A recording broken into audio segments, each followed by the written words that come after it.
চক্রটু খুব বেশি আলোচনায় তাই কি? ওকে, এতে আসলে আমি আর কি বলবো, আমি অনেক বেশি খুশি, অনেক বেশি ধন্যবাদ জানাই আমার অডিয়েন্সকে, যারা আমার একটা রেগুলার চকলেট বয় ইমেজের বিপরীতের যে একটা এরকম ডক্টর হুমায়ুনের মতো একটা ডেঞ্জারাস ইমেজ, সেটাকে তো পজিটিভলি রিসিভ করেছে। It was very risky for me, but still everyone liked it, loved it. আজকে আপনি আমাকে জানিয়ে প্রশ্ন করবেন, এটি আসলে একটা সাফল্য। সো এই সব কিছু চক্র, প্রিয় বক্স, লিলি, আমার কাছে মনে হয় আমার জন্য আলোচনা। এটা কমপ্লিট ক্রেডিট প্রত্যেকটা ডিরেক্টর। প্রতিটা ডিরেক্টর যেভাবে গল্প বাছাই করে এই গল্পটায় আমাকে কাস্টিং করার জন্য ওনারা বিলিভ রেখেছেন, এই জন্য আসলে রবীন্দ্রদের কাছে থেকেছে।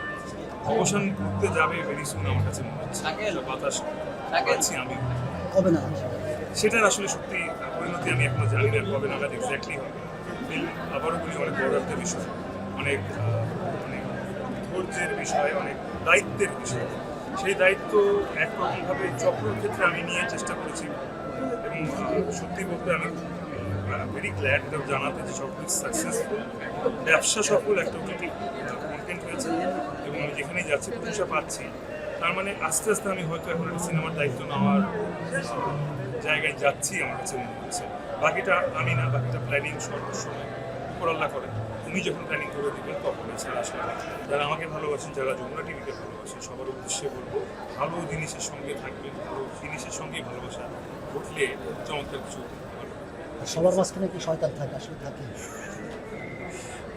আমার বন্ধু আরিফিন ফ্রম ব্যাচেলার পয়েন্ট একটা কথা বলে যে শয়তানি আসলে সবাই করে, কিন্তু লুকায় লুকায়।